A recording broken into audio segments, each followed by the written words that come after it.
Hi, this is Suresh from Coimbatore. Yeah, I'm in Coimbatore KIT campus. Today we are going to see another experiment. The name of the experiment is regulation of alternator by ZPF method and ASA method. ZPF stands for zero power factor. ASA stands for American Standard Association method. These two methods are otherwise called as the most accurate method.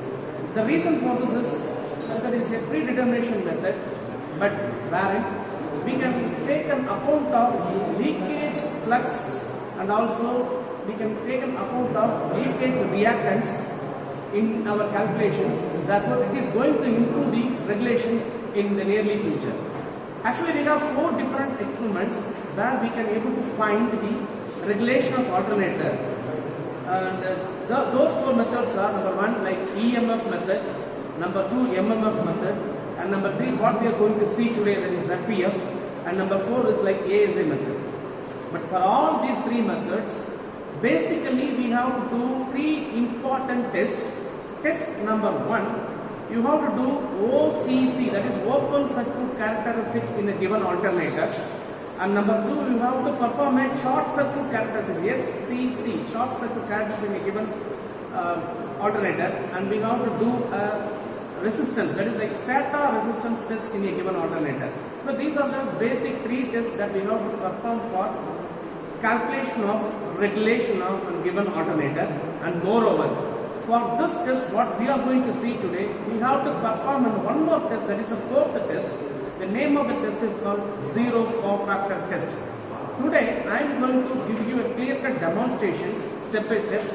First we are discussing about theory now, and later I will tell you about the circuit diagrams, and later we will discuss about the connections, and later we will discuss about how to perform the test practically, how to get the readings, and from the readings how we are going to calculate and draw the graph. So these are the procedural steps that we are going to follow one by one. Yes. Today, now as I told, we are going to see ZPF test, that is zero power factor test. What is the difference in between the 4 methods? Actually, I told you EMF method, MMF method, and ZPF method, ASA method. In these 4 methods, what is the difference that you can able to see in the result? So, EMF method is normally we call it as pessimistic method. And MMF method we call it as optimistic method. That's another name. EMF method, another name is called pessimistic. MMF, another name is called optimistic. And this ZPF test is called the most accurate or accurate method. And the ASA is called most accurate method. So from the name itself, we can able to see that pessimistic, optimistic, accurate, and most accurate. So it is going to tell us something that the improvement, there is an improvement in each and every methods. That is why we are calling by the name differently. So what is the difference and which parameter is defining the name? Anybody can answer for, will you be able to answer for that question? So right, I'll explain you. Normally it is synchronous impedance method, otherwise we call it as EMF method. The another name for it is synchronous impedance method. EMF method, another name is called synchronous impedance method. Just we will take only the synchronous impedance for our calculation purposes. In order to find the, in order to find the regulations, we just take the synchronous impedance itself. That is why it is giving negative results. In case of MMF method, normally we will take the synchronous impedance as well as the leakage reactance also. So the leakage. So it means that in first case I am taking the impedance. In second case, I am just adding the reactance also, reactance. And in the third case, in the EMF, in the ZPF method, we are taking the armature reaction leakages. And in the 4th case, you are taking the air gap leakages. So, 4 parameters. First, I am taking only the impedance, ZX. And next, I am taking the armature reaction leakages. And third, I am taking the reactions, leakage reactions, leakage reactance. 4th, I am taking the air gap flux also. So when I am including some amount of drop, all these are drops actually. When I am including all the drop, so that my voltage will be totally improved.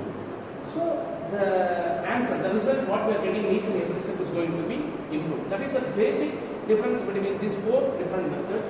However, today I am going to explain to you the ZPF method, how we are going to make the connections for that, how we are going to run the machine, how we are going to take the reading for the machine, and how we are going to plot it up, and from the what we can infer that whether this method is best method or not.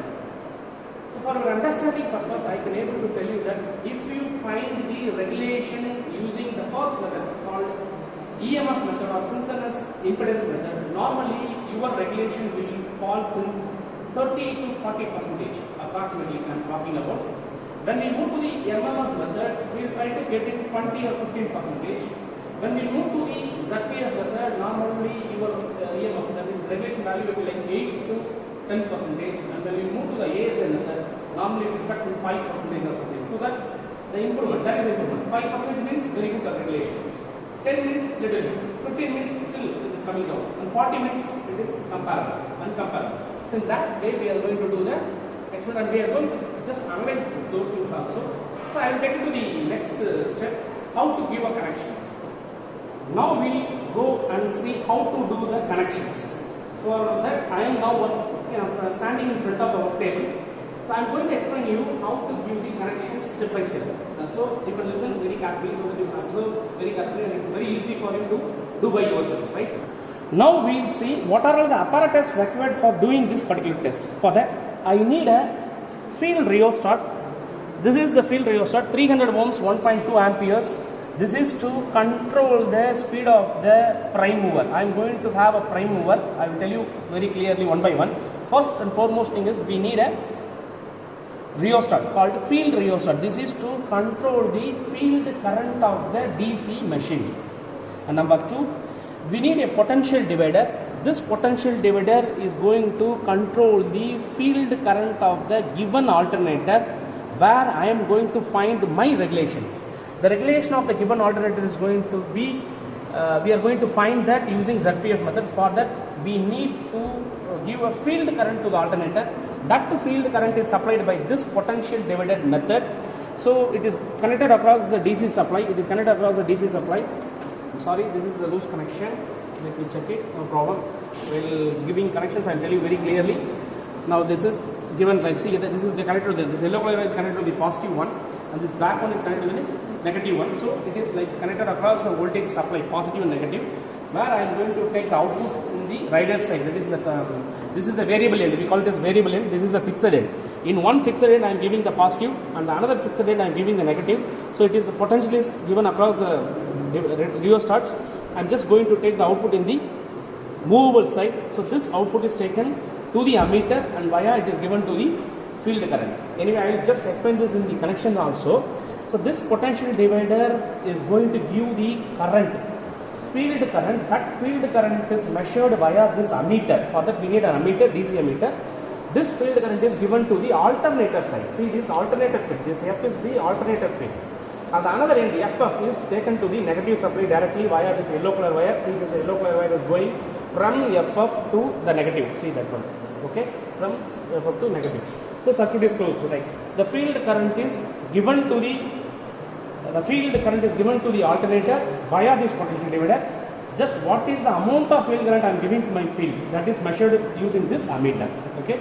The purpose of this voltmeter is, once the field is given to the alternator, automatically due to Faraday's law of electromagnetic induction, as per the the construction working principle, I can study that. Based on that, you will generate, can able to generate some voltage. That voltage is measured in this voltmeter. So this voltmeter is basically connected across the two phases. See, one is in the Y and another one is in the R. So R and Y, this is parallelly connected across two phases. So this voltmeter will measure the phase to phase voltage, which means line voltage, a three-phase voltage. Normally 400 voltage or 415 voltage is our standard, and this is for measuring and this one is for measuring the armature current of the alternator. This particular, the ammeter, the purpose of this ammeter is to measure the armature current. While doing a short circuit characteristics, I want to measure the current in the alternator armature. So for that I am just connecting this ammeter which is directly connected to the, see this is directly, sorry again this is the loose connection. See this one, this is actually connected to one phase. Current is taken and from this another part is taken to the switch. So when I close the switch, it will become short circuit. Once it is short circuited, the short circuit current is measured here. On the other side, this ammeter is also going to measure the current during ZPF conditions. For that ZPF conditions, just I am connecting here inductive load. This is the 3-phase inductive load. 3 wires are taken from the switch to the inductive load. So while doing a ZPF test, we need an inductive load to be connected. That I will tell you separately while doing the experiment. So this is inductive load we need to do for this experiment. This is actually a 3-point starter. This is for starting my DC machine, which is the prime mover now. Once if I start the machine by this starter, the machine will run.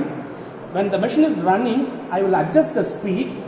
While I will adjust the speed for the field rheostat, I will make the machine to run at 1500 RPM. So that the machine is running at 1500 RPM means that my generator will run at 1500 RPM. Means that my generator is running at 50 Hertz.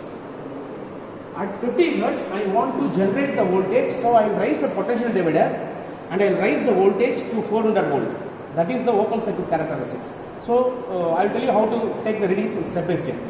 And for doing the short circuit test, that I am going to close the switch, I am going to make a short circuit first, and I am going to read the short circuit current. And similarly, I am also going to do a zero power factor test using my inductive load. So this is, and for that I need, basically this is the machine which is on the test. For this particular alternator only I am going to find the regulations. So this is what the basic apparatus required, and this is a work table explanation for you to understand better before entering into the experiment practically. So kindly observe what are all the procedural steps I am doing, and before starting the experiment, be careful that whether the rheostat position is at the right position.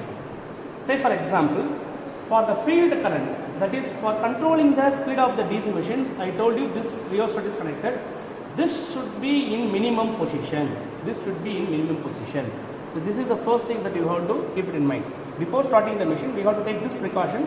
This field rheostat should be in this minimum position and this should be in the maximum position. Okay, so this is we have to, and check for loose connections. Once I have verified already. Now I am going to start the machine. Now you can see and follow me how I am doing the methods properly, right, one by one, right. For that, first I am just switching on the mesh supply. Okay, now DC supply is arrived. Once DC supply is arrived, just I am going to start the machine using starter. So I am going to start the machine using 3-point starter. So I am going to gradually rise and I am going to gradually cut the starter resistance. Yeah, machine is started and running.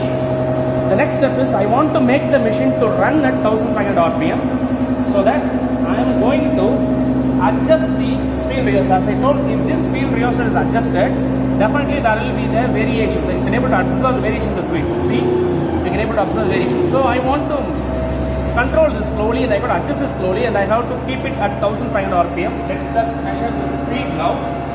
Let us measure the speed. It is 1410. So I just, you can please adjust that one slowly. Yes, slowly. Adjust. Yeah. Okay. Yeah, stop that. Slowly reduce.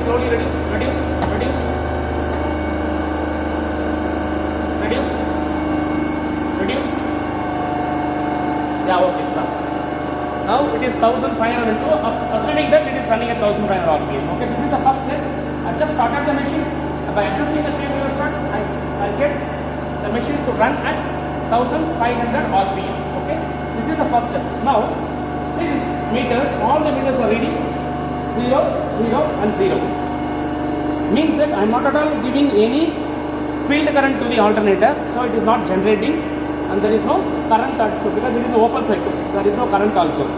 So just I am going to adjust the potential divider. Once if I adjust the potential divider, you can able to see the variations between the field current and the open circuit voltage.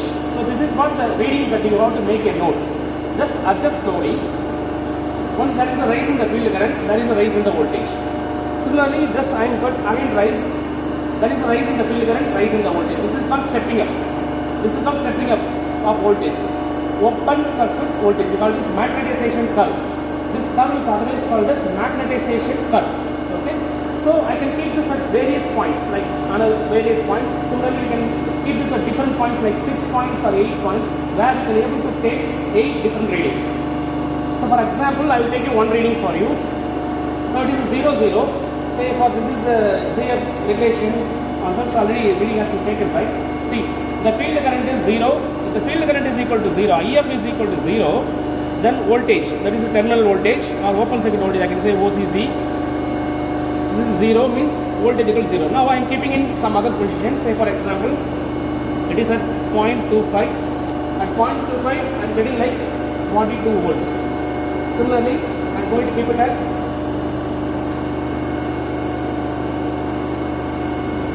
0.75, so that I am going to get 85 volts. Again, I am going to keep it at 1, so I am getting approximately 96 volts, 1 ampere. Similarly, you can take 8 different readings. So this curve is called open circuit characteristics curve. We have to move slowly the field rheostat, and you can take some 6, at least 6 or maximum 8 readings, so that you can draw the graph very smoothly. So this is the first thing called open circuit characteristics test. The test what we are performing now is called OCC. Just adjust the field rheostat, just read the field current and note the voltmeter, take at least 8 readings. This is the first step. Are you clear? Now, I'll put it in the off position. Again, it is the original position. Now I am going to perform you the short circuit test. In open circuit test, I am taking the relationship between the field current as well as the open circuit voltage. In the short circuit test, again I am going to take the relationship between field current and short circuit current, IA. IA is the field current. It is a short circuit current of the armature. For that, just I am going to close the switch. So I am just closing the switch, and also another end is short circuited here. See, another end is short circuited here. It means it is fully loaded. Short circuit. I have done the short circuit now. Now I am going to perform the test. So in this particular condition, we have to observe the armature current actually. We have to observe the armature current and the field current. Definitely voltmeter will not read. So you can check it now. See here. See here. I am going to adjust the potential divider, where you can able to observe immediately there is a rise in the current.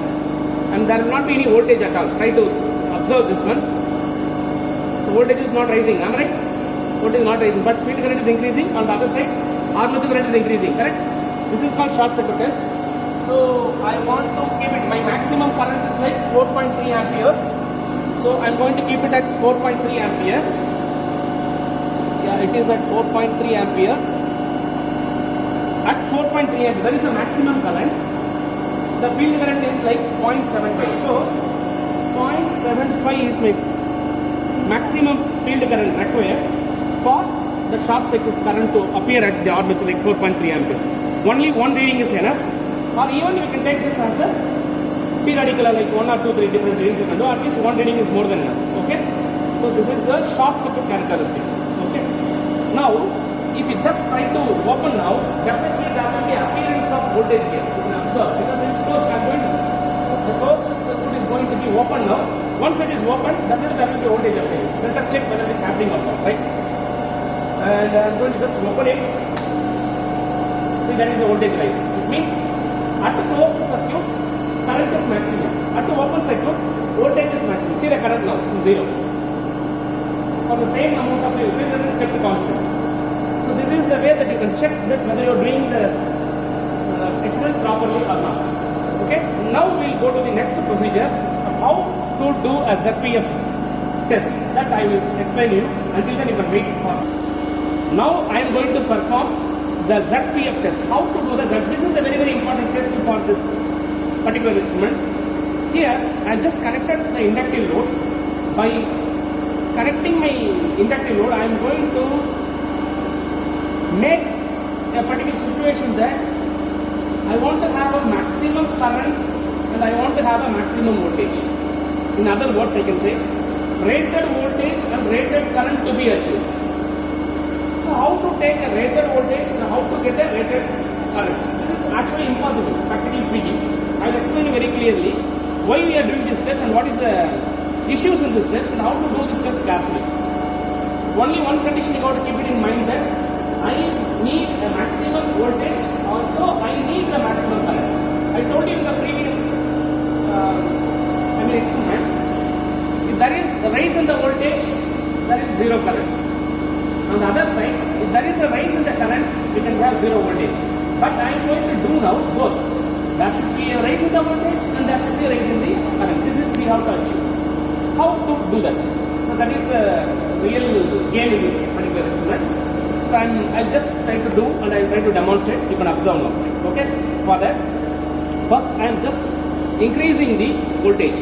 Okay? First I am increasing the voltage, say 100 into 400 voltage. That is the maximum voltage. Okay? The maximum voltage is built. So first step, OCC, normal OCC. After that, I am trying to close the switch.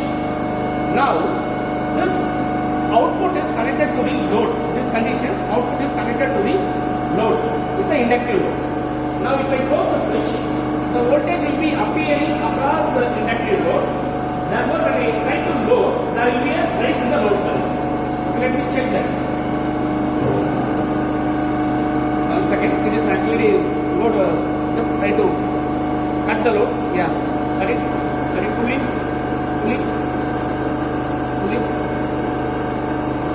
Right. Okay. Okay. Yeah. Now just apply. Now he is going to apply the load gradually. While applying the load, observe the ammeter reading also. Apply. Yes. Increase the load. Increase the load. Increase the load. Yes. Increase. See the rise in the ampere. He is increasing the load, so there is a rise in the ammeter or current rating. Okay. Increase. Increase. Increase. Increase. Okay. See. I am trying to keep at 4.3, which is the rated current, but still there is voltage is the reduction side. The voltage is reducing. But what I want to do, I want to increase the voltage. So I am just going to rise the stop there. I am just going to rise the voltage now. I am trying to while I am trying to improve the voltage, also there is a rise in the current. So I want to make a compromise between the voltage and the current by adjusting the field as well as the load. Okay, and simultaneously I am going to adjust the field of the alternator and also I am going to adjust the load of the alternator both at the same time. So slightly reduce the load, reduce the load, reduce, slowly, yes, slowly, reduce,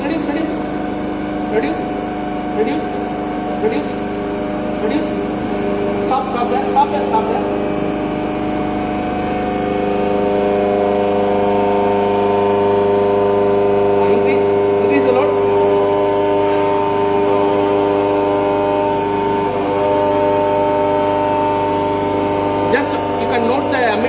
Voltmeter now. Reduce the load. Reduce opposite side. Reduce. Stop.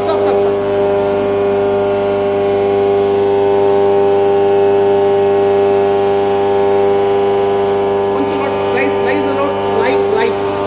Stop there.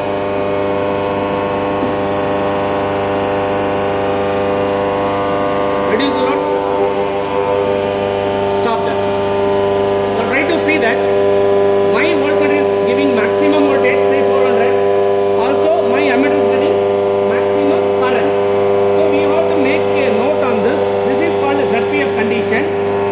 In this ZPF condition, IA is maximum, say like 4.3 ampere, and my voltage is also 400 volt. At that particular time, my field current is like 2.3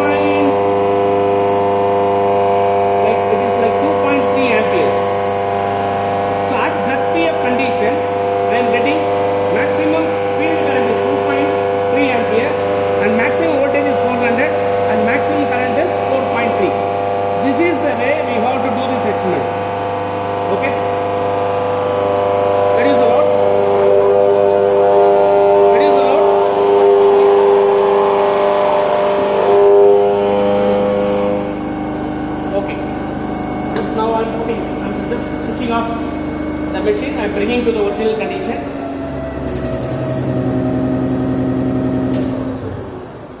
this is the way that you have to perform this particular experiment, and you have to take the readings. Once if the reading is taken, I have taken 3 set of readings. One is called OCC, another is for short circuit test, another is for ZPF conditions. So three set of readings is taken. We need one more reading also, that is called measurement of stator resistance or armature resistance of the given alternator. So how to measure the resistance? Normally we have a separate circuit diagram for that. I will explain to you that also.